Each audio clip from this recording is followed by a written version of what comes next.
Lindsay, it's been 22 years since Freaky Friday was a hit at the box office. Did you ever think you would see this day? Uh, I know it's been 22 years since Freaky Friday's been a global hit at the box office. I didn't know if I would see this day, but I'm sure happy that I did. And Julia, were you a fan of the original film? And what did you think when you heard they were making a sequel? I was absolutely a fan of the original film, and when I heard that they were making a sequel, I was so excited because I couldn't wait to see it as a fan, but I also couldn't wait to be a part of it once I found out that that was possible. Lindsay, what was it like stepping into a role you first played as a teenager? Were you able to easily slip back into the role of Anna, or did you have to take a completely new approach?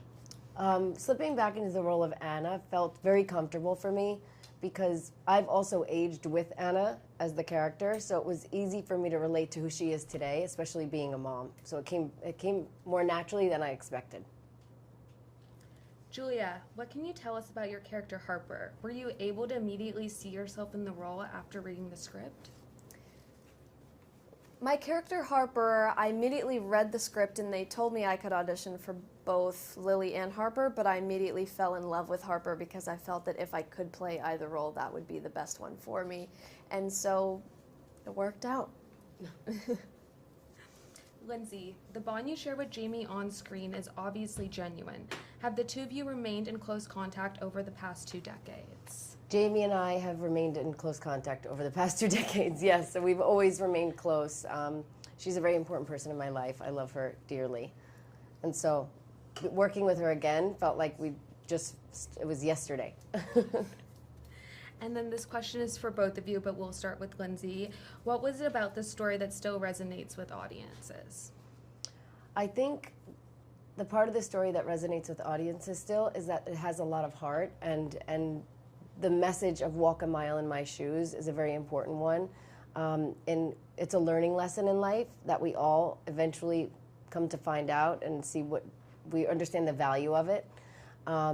And I think the movie, the heart factor of it is like the mother-daughter relationships and the paternal figures and maternal figures that you have in life are very important. And we try to show that in this movie. I think what made Freaky Friday so special was the nostalgia that people could get seeing it in the theater and seeing it now, having grown up with the characters and watching them and seeing where they are now. And I think that I think that the family aspect is held up so much, whether it's chosen family, paternal relationships, maternal relationships, sibling relationships. There's so much you can learn about a person when you empathize with them, and I think that definitely has stayed relevant through the years. Lindsay, both films were shot and take place in Los Angeles. Why is that so important to the story? Because the story is, both films were shot in Los Angeles and take place here. They take place here, and it's so important that we filmed here because we want to show the beauty of Los Angeles and the way of life. It had to maintain in Los Angeles for the sequel because that is part of what makes Anna and Tess who they are. Jamie, it's been 22 years since Freaky Friday was a hit at the box office. Did you ever think you would see this day? Well, I wondered if I would ever get to make another Freaky Friday because wherever I went in the world, people would talk to me about it. It's just a given. And my joke always was, well, we have to wait until Lindsay's old enough to have a 15-year-old child, and then we can make a sequel. And then we figured out that she was old enough to have a 15-year-old child, and so here we are. So I wondered if we were going to be able to, but you never know, and whether Disney, whatever. So yes, I always wondered if we might be able to, and yet I was hopeful, but it required math, and I wasn't very good at math, so I was just hoping. And Sophia, you were a fan of the original. What did you think when you heard they were making a sequel? Well, when I heard that they were making a sequel, I wanted to be in on it so bad. The only reason I had even heard about it was because one of my friends was auditioning for it. And I was like, oh my gosh, I need to audition for it. And thank God I reached out and did, because now Yes. I'm here. And it was the best time of my life. best summer ever. Jamie, were you able to easily slip back into the role of Tess, or did you have to take a completely new approach? I always hoped if we did a sequel that I would be able to it would be a little bit like muscle memory.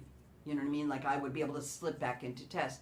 But I didn't know prior to reading the, script and really learning about what the movie was going to be, that really who I was going to end up switching with was a 15-year-old English girl, fish out of water kind of beauty influencer kind of girl. And so that part of it was a little more complicated for me. It was a little more of a subtle shift. The original teenager that I played was pretty tropey and easy to slip into, because she was sort of this stroppy, angsty teenager, and that was sort of easy.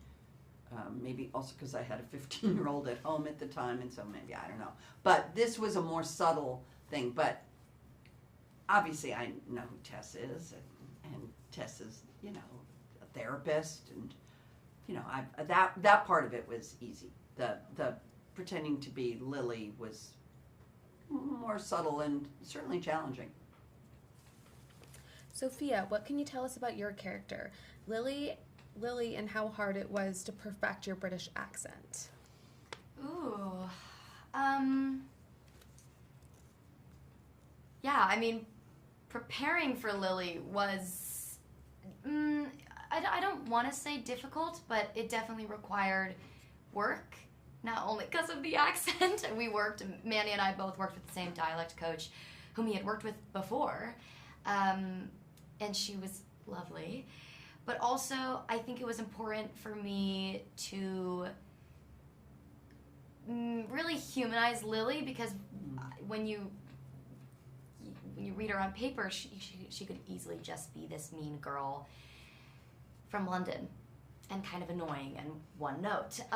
But she actually has so much depth and a lot of vulnerability that she covers up with all of her interests and all these beauty things and fashion and really wanting to be smart and good enough. And I think that was honestly the most important thing for me, because I wanted her to have depth. I didn't want her to just be this mean girl who finds herself in this ridiculous situation, because, a body swap movie is fun and funny, but those moments are what's really important. That's why you got the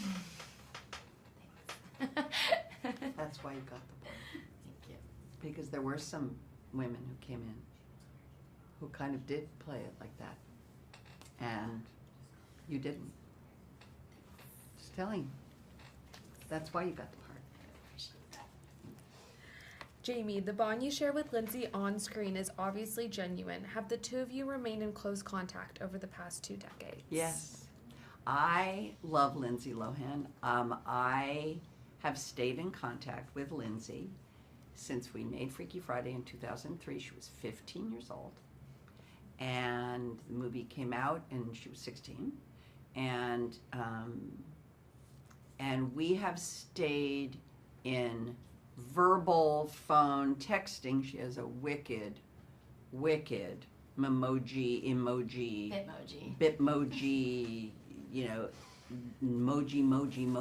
game.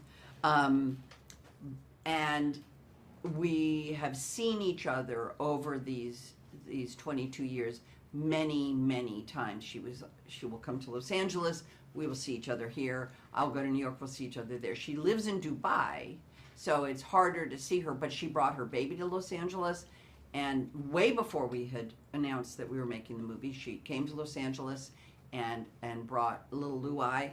And in fact, when she brought Luai over to my house and I met Badr, we took a picture, just the two of us, and I posted on the Instagram, and that was the picture that really got the energy started. That was really what got the energy started. Like, people loved seeing us. So we've known each other and seen each other for a long time.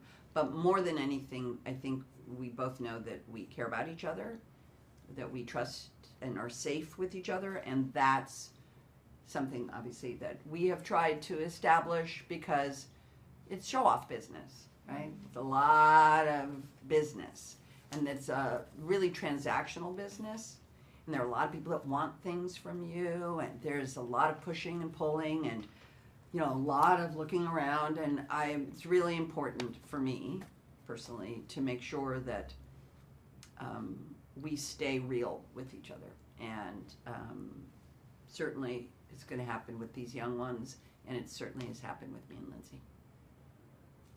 Okay. Katie with the Disney Global Generic Questions. Chad. Yes. It's been 22 years since Freaky Friday Okay. was a hit at the box office. Did you ever think you would see this day?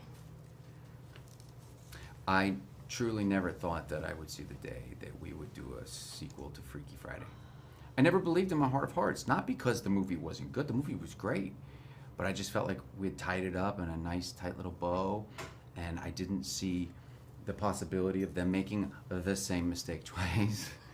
You know what I mean? I was like, I think they learned their lesson. I think they're good. But there's more than that lesson in life. The universe will test you multiple times. It's really an ultimate lesson here.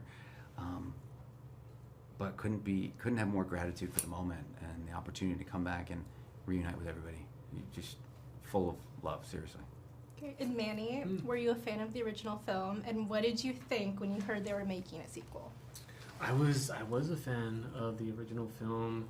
When I heard that I could even just have a meeting with the director, I was ecstatic. Not only because it's Freaky Friday, but it's also because of Nisha Ganatra, our director. I'm a huge fan of her work and her movies. So I was more than happy to hop on board and kind of give what I got, whether it be comedy, heart, or a little 2-bit dance move. I was more than happy to 2-bit. Than to Burned contribute. up the dance floor. There's nothing left. Yeah, but yeah, definitely excited to join the family. Great. And then Chad, what was it like stepping back into a role you did when you were 21? I mean, it was a very heady experience, believe it or not. And when I say that, it's just because I was trying to analyze everything about somebody who I hadn't thought about in 22 years, right? I mean, it'd been 23 since we had shot, so here we go. What has he been doing? Where is he? I got to reevaluate where he would have gone, what he would have done, and we had to try to build out what was there, because this is such a complex film. There's so many moving pieces with 4 people changing bodies and all the different things that go, so you can't muddle it too much with Jake, because it will throw off different things. So we had to find a way to really figure out who he was, where he's been, what he's been doing, and what his wants and needs are in this life, and I think we figured that out. Great. And then Manny, tell us a little bit about your character Eric. Were you able to easily relate to him at all as a father and a chef? Yeah, my character, Eric Davies, is coming from the UK. He's a single father, bringing his daughter into the mix, into America. They're trying to find a new life in this new place. And it so happens that Eric also finds love in Lindsay's character, Anna. So it's navigating a new life experience, a new love, and a possible new family. And it's just all these family dynamics trying to make it work. Do I relate to the character? I mean, it's the first time I'm playing a father. Very intimidating. I needed some advice for sure. But it definitely gave me a glimpse as to what that could feel like, and I'd say I'm looking forward to it. Yeah, if that ever comes along. Yeah. Okay, this is for both of you to answer. So what is it about the story that still resonates with audiences? I think the thing about Freaky Friday that resonates most with audiences is that it's really grounded. Yeah, okay, it's a body swap movie. We get that, okay? But outside of that, it's a grounded story about family. And whether dysfunctional or not, we all come from one, period. Okay? And so you grow up and you experience good, bad, or mundane, whatever that may be. And there's a character in this movie for everyone. You can identify with a situation, scenario, or an individual in the movie and say, oh, that feels like me. And if you're not on any of those fronts feeling like there's a piece of you, then you're still laughing your butt off at the insanity and the hilarity that's ensuing. So it's just, it feels good. And you can have it on the background, you can have it in the house, filling your house with joy. It's just a dang good movie. Yeah, it kind of stands up for itself, regardless of whether or not it was a sequel. It's just a good, solid story. Okay, great. Last question is, both films are shot in Los Angeles. Why is that so important to the story? Oh, it's like the other character in the movie. Mm-hmm. Yeah, I don't think you can really have that same feeling without it being in LA. Yeah. I would say that I took for granted when I first moved here. I was in Gilmore Girls, did Freaky Friday, I did Cinderella Story. They were all here. They were all here in Los Angeles. And I remember it was distinctly shooting at Pali High, shooting Freaky Friday, and walking around and shooting on that campus. And its framework, the way that it becomes a character in this movie, like it's a part of the movie. Environmentally, like everything about it brings energy, the light, the sun is different here than it is anywhere else. Yeah. You know what I mean? And it's a character in this movie.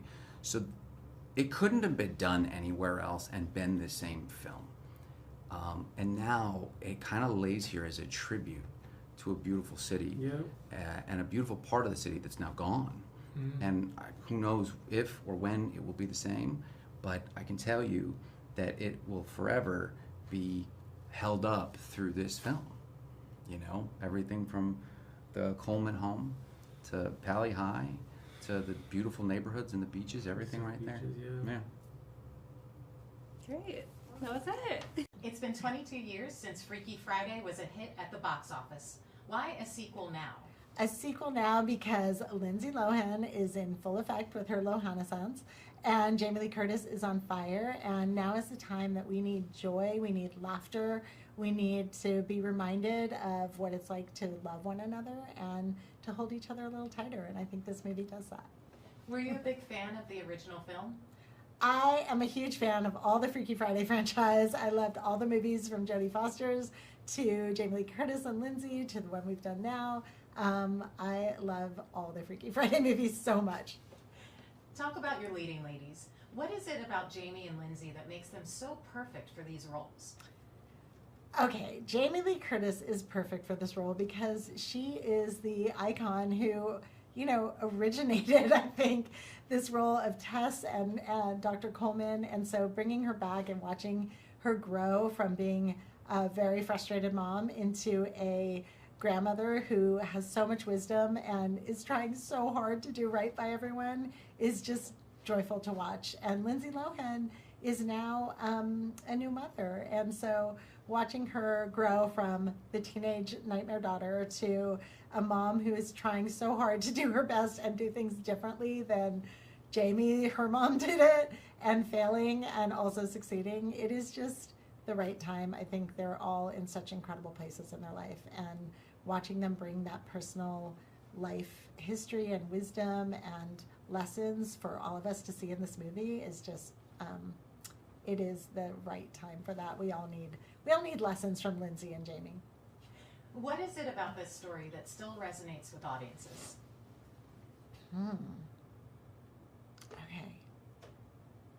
Okay, what is it that resonates with audiences of Freaky Friday?